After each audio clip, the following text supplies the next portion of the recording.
harapannya Niki bebas, harapannya ini cepat selesai, mudah-mudahan sesuai tanggal 28 insya Allah bisa bebas.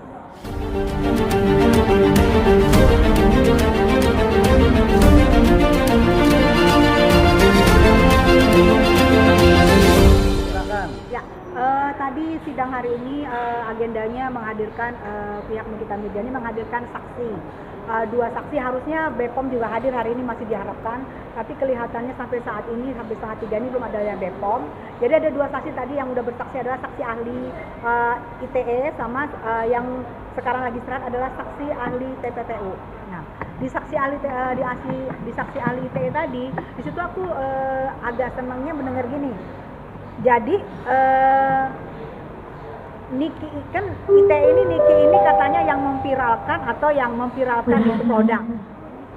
Bukan Niki yang memviralkan pertama kali. Jadi ternyata undang-undang ITE itu siapa yang melanjutkan itu tidak. Yang memviralkan pertama kali itu adalah katanya di situ tadi adalah salah satu dokter ya. Itu yang memviralkan. Kalau aku nggak salah tadi dokter detektif ya. Itu yang memviralkan dan sudah agak lama baru Niki. Nah, kenapa Niki yang di sini aku lihat diancam? Mungkin kalau mulutnya Niki ngomong apapun pasti viral. Secara sebelumnya itu ternyata sudah kemana-mana tuh video. Tapi nggak viral, nggak sakit hati juga yang katanya dikena undang-undang ITE itu.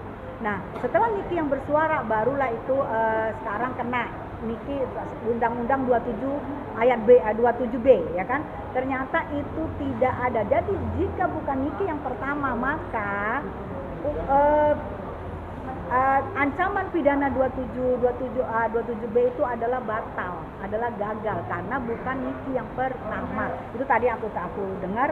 Habis itu yang kedua TPPU. Nah, TPPU sendiri itu adalah asal muasal dari TPPU itu karena ada asal muasalnya pidana. Jika asal muasalnya bukan pidana, ternyata adalah kesepakatan dari yang seperti dibilang Niki, kesepakatan kerjasama, berarti perdata, maka yang di sini yang membayar rumah itu tidak termasuk TPPU, tidak bisa dijadikan pidana. Berarti hari ini ahli ITE membatalkan pasal 27 dan ahli TPPU tadi membatalkan pasal TPPU-nya. Nah, jadi itu tadi sampai Niki suling-suling seneng ya, karena itu ekspresi dia mendengar itu gitu. Jadi TPPU itu tidak pernah dijadikan pidana jika asal muasalnya bukan pidana.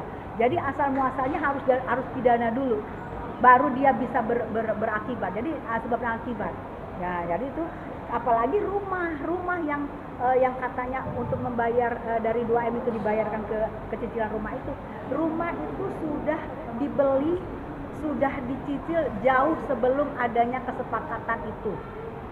Nah, jadi bukan untuk menampung uang pencucian uang. Jadi itu yang tapi nanti akan berlanjut lagi nih. Senyum-senyum lihat cewek tuh. Ini akan berlanjut lagi persidangan. Akan berlanjut lagi persidangan. Ntar kita lihat lagi tunggu apa. Jadi tadi mungkin Aniti juga agak berang karena ternyata JPU-nya menurut Niki tidak konsen untuk melihat saksi ahli bersaksi. Jadi sehingga iya betul tadi. Sehingga Niki suling-suling, ketawa-ketawa gitu karena katanya nggak konsen, mungkin lagi sakit ya JPU-nya. Jadi banyak tadi yang bikin Niki ketawa-ketawa ngakak atau Niki juga protes. Kalau Niki kita akan bebas kalau saat hari ini sampai hari ini ya, kemarin saksi ahli sampai hari ini gue yakin. Nah sekarang gue tanya, yang dibebankan sama TPPU udah nggak ada, pencucian uang nggak ada, pemerasan nggak ada menurut saksi ahli. Terus mau dipidana soal apa, mau dipenjara soal apa, mau dihukum soal apa, kan gitu. Jadi kita berharap banyak, berdoa semoga Niki bebas akhir tahun. Tanggal 28 ada keputusan insya Allah tanggal 28 keputusan. Ada komunikasi dengan Niki, Mbak Tessa? Kalau komunikasi setiap sidang pasti komunikasi, pasti kode-kodean, pasti ini kan karena Niki orangnya sifatnya dia benar-benar memperhatikan siapa-siapa aja sih datang. Sampai kemarin aku pasang pakai kerudung, sampai Niki negur, tumben pakai kerudung gitu. Aku bilang iya habis dari rapat, oh katanya. Jadi dia itu orangnya jeli banget. Sukanya aku banyak ketemu fanbase Nikita Mirzani. aku senang.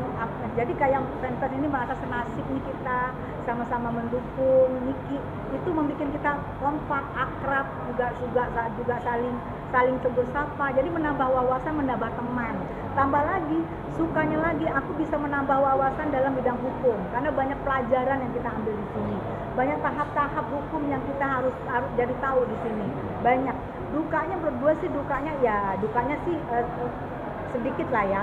Tapi dukanya karena capek mungkin dari pagi sampai malam capek. Tapi akan sirna, akan bebas. Duka kita selama 8 bulan duduk di situ sampai bisulan akan habis jika Niki dinyatakan bebas di tanggal 2. Namanya aku paling enggak jadi tahu nih, oh ternyata dalam persidangan itu ada tektok ternyata juru tengahnya itu hakim. Kan selama ini kita tahu, tapi kan tidak mendalami. Jadi aku ngerti, oh pihak JPU ini penuntut yang di tengah ini terdakwa, dituntut ini segala macam, ini juga ini ditengahin sama hakim. Jadi lintasan omongan ini mereka harus izin dulu ke hakim. Itu makanya dibilang dewan yang mulia ya. Jadi lintasan tektok itu harus izin ke hakim. Jika hakim masih izin, mereka bisa tektok. Jadi itu menurut aku pembelajaran hukum yang banyak kita. Dan kita juga tahu, oh tahapnya habis ini,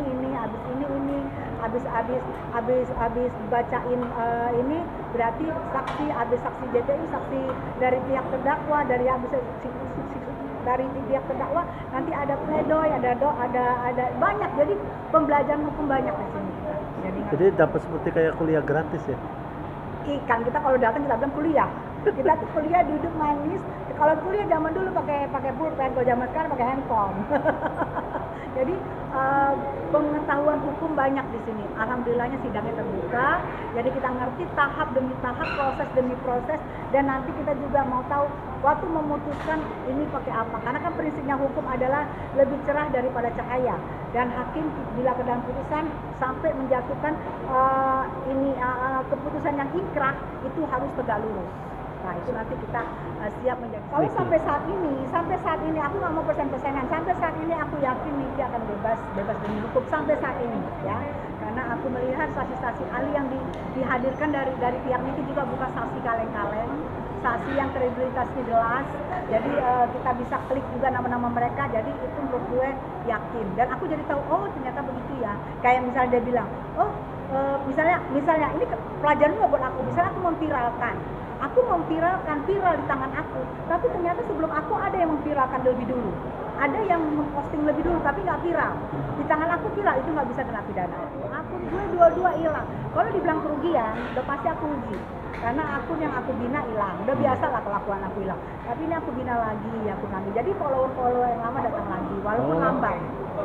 Jadi artinya ini salah satu perjuangan berat juga ya Mbak Tessa? Iya, karena kalau kita bersuara untuk kebenaran kan pasti ada yang tidak suka. Jadi sampai 2 waktu itu aku lupa, tapi bisa lihat nanti di sosmedku yang baru, hilangnya serempak dua akun aku. Serempak hilangnya, sampai aku ngedatengin TikTok di Gatot Subroto, dan ternyata tidak adanya di situ karyawan yang nunggu buat kita. Jadi aku komplain, lihat lah, ngapain ada TikTok di Indonesia? Kalau kita mau komplain aja, sana ada dana di situ.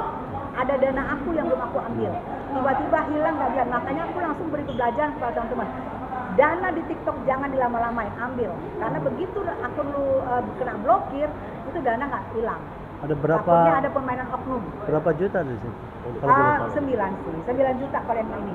Kalau yang kemarin akun aku yang 5,4 juta, yang 5,4 juta yang zaman mundur wir. Jadi akun aku zaman mundur wir hilang. Iya. Yang 5,4 juta. Sekarang di zamannya Niki hilang juga. Jadi gue hilang mulu akun gue. Selain dapat tekanan yang akun hilang, apa ada nggak secara fisik atau telepon? Oh, secara fisik gue hajar, gue injek. Tekanan aku sih merasa nggak ada tekanan ya. Tapi biasa lah yang nyantil gue, ya kan nyantil gue. Kenapa harus ini? Biasalah ertong yang nggak jelas, nenek KW, nenek tukang jualan keranjang kuning itu nggak jelas semuanya ya. Jadi itu yang nyenggol gue. Kalau ketemu gue kagak ada yang berani. Oke. Nah, kalau di sosmed nggak berani. Harapannya Niki bebas. Harapannya ini cepat selesai. Mudah-mudahan sesuai tanggal 28 insya Allah bisa bebas. Selesai. Amin. Oke.